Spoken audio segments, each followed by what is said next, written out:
go. 1, 2, 3, 4, 5, 6, 7, 8, 9. And a bit and good. Well done. Relax. Okay, we'll set back up. No, that wasn't 10. That was 10. No, that wasn't 10. Trent's got the time. That wasn't 10. Okay, so obviously nice and simple in here. We're trying to win the ball. So now, Pete, can we now think about when we lose the ball? What can we do, or what are the cues for us to go and press that ball and win it? Back touch, ball in the air. Negative, please. Negative. 50.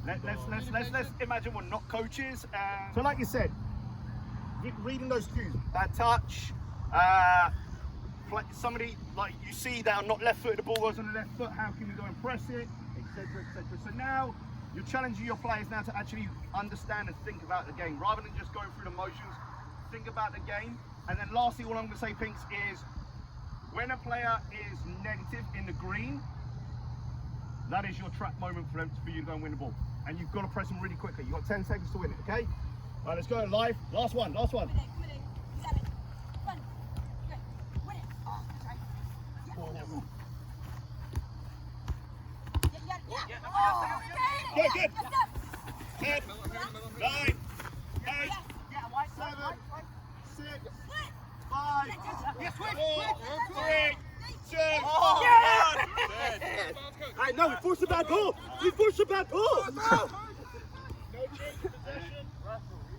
So, here we go a little bit. So it's a little bit easier for us to chat rather than going through. Let's go over here. Yeah, Mateus. Let's go to Mateus and Rogers. Welcome to the club. What'd you do? Training to field 6. Oh, right. Oh, P1. Yeah, right. So, Kiran, do you ever do 3v2 in the middle? If this What gets a half. You want a half. So, after a while, it gets tough, so you can change it. Yeah. I would just, for me personally, I just don't want to try and muddle up the numbers. Yeah. And you had no numbers. And you have low numbers as well. Usually, the way I do it is a group works in there, group's resting. As soon as that group's done, bam. And so you always keep it fresh in that sense. And like I say, you can add different things to this. You can talk about the players on the outside. You can say I was like saying, if there's a really good player, maybe you'll press that one and then. Exactly. Yeah, I like that. Or you just turn around to one, and what we've done, or what we put an adaptation in it is, we put a target player on the other side as well. So like we win the ball, Pinks, when you win the ball, the target player stays high. You're trying to win the ball and find that target player.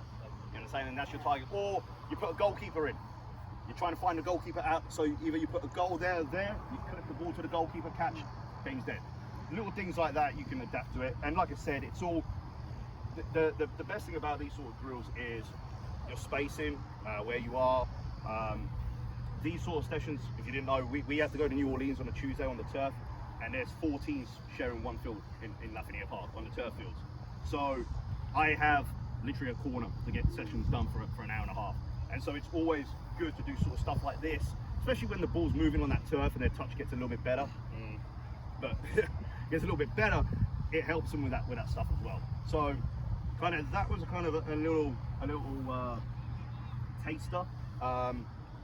Any other questions? I know I'm rattling through this. I don't really want to go too fast because I need more players over there. Secure your triggers. The forwards are the ones you initiate the trigger. And you can change it. So like you can work on your midfielders, your 3 midfielders in there in pink, and say to them, hey, okay, we're keeping the ball. As soon as we lose the ball, what kind of shape do we need to get into to go and win it?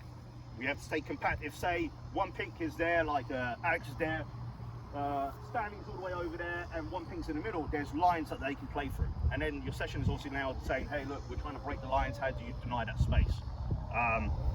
But the biggest one for counter press especially is like the 3 things. It's just your defensive stuff.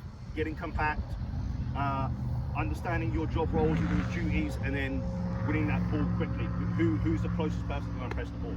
And like Marv said, counter press is nothing new. It's just a different word that they're using now. Pretty much it's just transition. And if you've watched Mateus' teams play, as soon as Mateus' team loses the ball, he screams at him to go and press the ball, and forces that error. That's counter pressing. It's just him in the transition moment. So, like I said, you can change it, you can add numbers, you can even change the drill on what you're working on here. Something different.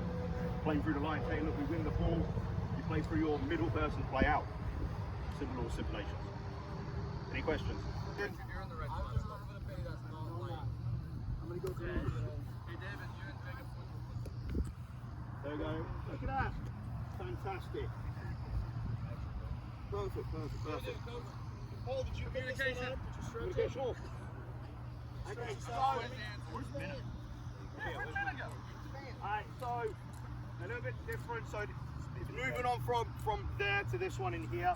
So this one now is a little bit of counter pressing, and then when we're winning the ball, transitioning as well. So it's giving you a bigger picture on what we're doing. So let's do this. Alex, open the ball quick, or just bring the ball in.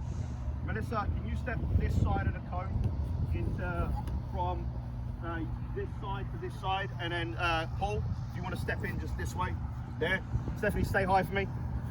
Okay, so in here, all we're doing is pink. You're playing with Melissa, Paul, and Richard, and you guys in purple are trying to win the ball. You win the ball. Whoever's on here, so you're on this side of the grid, hence why I put a pad in here. Purple, you win the ball. You're trying to you find Stephanie, and then everybody transitions into here. Melissa goes into here. Paul goes into here. Now the game stays in here. And now it's the Pink's turn to go and win it. So a couple of rules, because as soon as we play in any session, you know exactly what happens. All kids just start kicking the crap out of each other. You are not allowed to win the ball off the greens on the outside. It's the first one. It's the first rule. So when the greens have the ball, if Melissa has the ball, Michael go and press that ball with the ball. We just have to play here. It's the first one. First rule. Second rule, when the ball's in transition, so say, just give it to Jacob, when the ball's in transition from here to here, I cannot step and go and win it. I have to let them step, I have to let them play, and then we transition and move. You understand? Because the only way the session's going to work is this. We're not working on in here, we're working on this. So now when we go into here, Pink, you are the counter-pressing team. And then it's your aim to go and win the ball. You win it, then you find Richard, we move again. Nice and simple. We're just going to walk through. One quick question. Yes, sir. Say purple wins the ball, we're looking to switch the point. So we can use green as neutrals? You can use To help us build to switch the point? They can't, yeah. Green Yeah. can't play Okay, right, so I can The place green it up. cannot play green. Okay. So Melissa, if we've won the ball, Melissa cannot play Stephanie. It must be someone in the middle that must play the ball off. But if I Hi, Steph. Oh shit, ball. Hey, Steph. if purple wins the ball, we play Wait a minute. Okay. Okay, so Pink, you're in possession, Purple's trying to win it. So let's just do a little walkthrough, just do like 3 or 4 passes. So Trent, get some video. Like, yeah, we're trying to move the ball. Well done. Yeah, beautiful. Beautiful. Okay, so now let the purples win the ball. So let the purples win it. Now turn around, Jacob, play it. And then everybody shifts. Let's go as a team. And now you're playing purple. Yeah, purple. So Pink, now you're trying to win it. Talk about it in a minute. So now say Pink's win the ball. So Danny, you've won it. Crazy ball! Crazy ball to me! Pink won the ball! Kiran ball to me!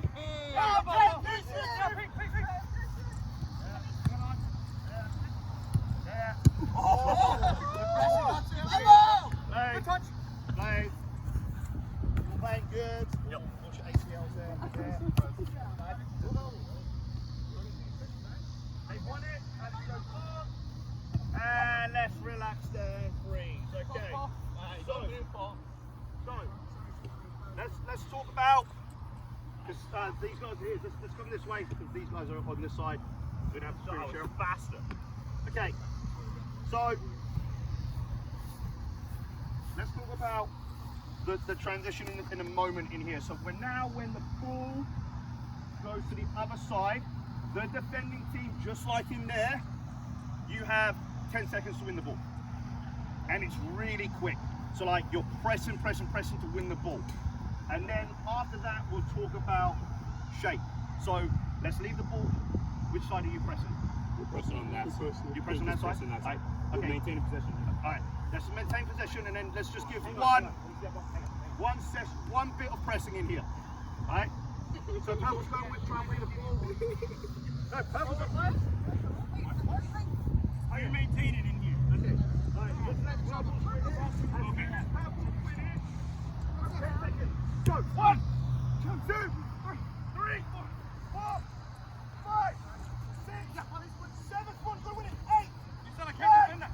Yes! Get there, Richard! So, that's sorry, throw you faster. So that's the realization of the game and understanding that. So then this is where you can start breaking it down and going to and asking your team now, hey, okay, so let's keep the ball with Richard. So purple's your opinion here? What opinion is this? Okay. So hey, play normal pinks, okay? So now purples, can you think about your shape in here? So if you're flat, they can break lines. If you're too far apart, they can break lines. So what kind of shape can you, and you've got to think about it, I had to take numbers out. So usually we say 4v4 in here for a reason, okay? So let's just say, Tracy, just come and step in quickly, just use a pink, I'll use a purple. Thank you. Who's defending? Purples. I'll go purple. Purple, yeah. Alright, so say we're in here now and it's a 4v4, okay? Now the numbers got a little bit bigger. What shape can the purples make? I like the diamond. Fantastic. So now we're a diamond shape in here, we're taking away options for the other team. So I'm shifting front. So you're below us, yeah. So then, and then it's all about making your players understand that say now Richard plays Stephanie and Stanley just go into that hole for me. And when Stanley goes into that hole but face negative, so now play Stanley. As soon as we're here, this is a moment where we can now try and win this ball quickly. You understand? Because he's -1 and then we're taking away that option. So then Alex will slide across, you will slide and we'll compact. So play it. So we want to basically trap them in this thing. Correct. So you play Stephanie will play Stanley. No, do not move. They're going to play you, and then take a quick touch. We're out, Mike. We're out. That's what's going to, it's 3v2 here. Listen, but if you allow me, and we're out. If you allow me, you've got to think about, like I said, you've got to see moments or what moments that you can.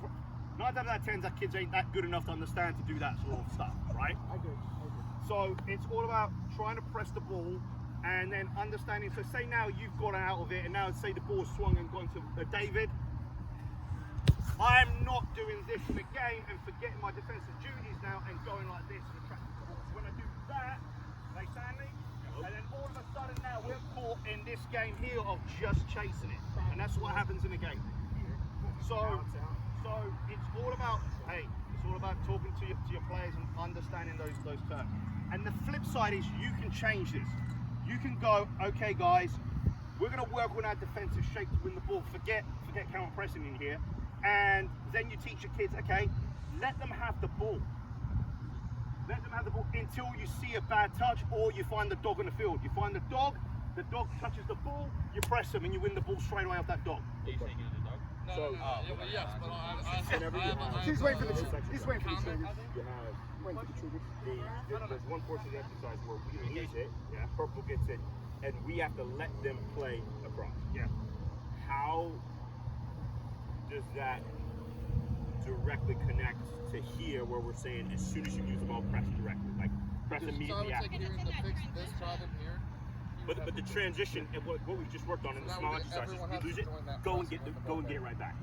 And here it's we lose it. You gotta remember. Think about it when we're transitioning, moving. Right now if the purple stayed out and we transition, we played Richard, then that moment will be there. That's your counter press moment. So you can't counter press when you can't counter press when you guys are keeping the ball. That's not counter pressing, that's just now defensive shape. He's just resetting. He's just resetting the counter press. He's just Ideally, resetting they're the counter saying press. that's the person that would defend. It would have been all of them pressing. Right. Yeah. To win the ball there. So, that transition moment. so example, okay. Right, Step back out. Stephanie, pass the ball, please. That's right. Yes. So say, For us, all right, we we've Won it. You're going that way. We press that side. You're purple. purple. You play this way. So say you play this way. Hey, freeze it. Say when he's played it and we've all moved, that's your counter pressing moment. Now when it's stopped now and say you're just playing with Stephanie and whatnot, go on, just play there and then you can't counter press that.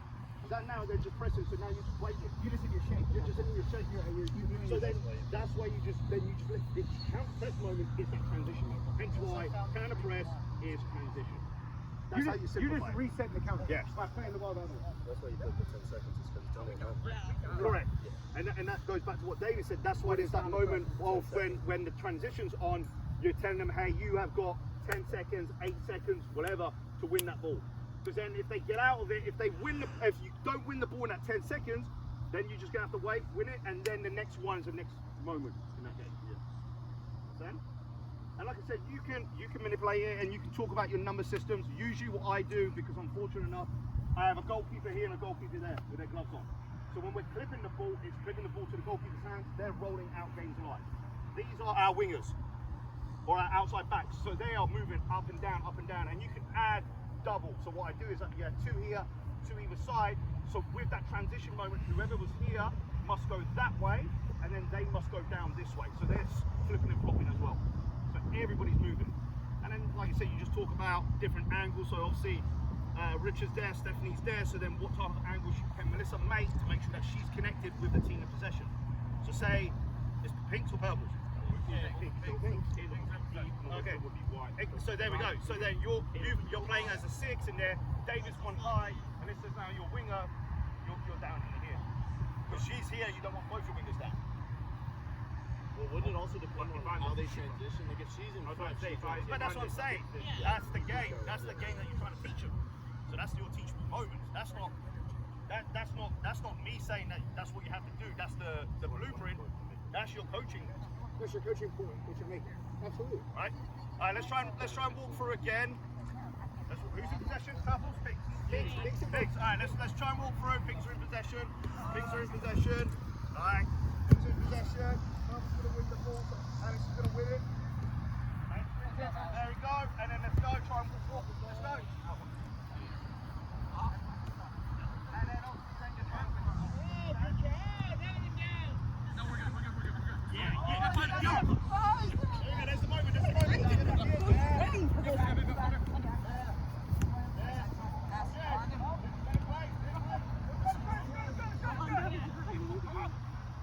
there's the moment. Oh, transition moment again! I love it. That was coming in 2 feet.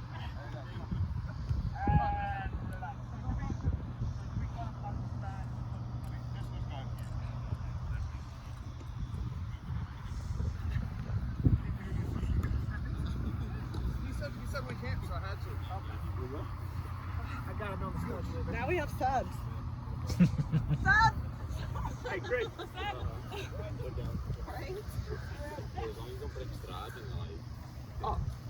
So like,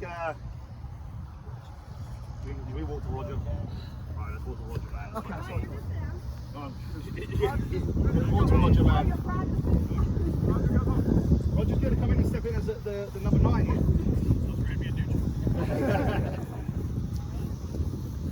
So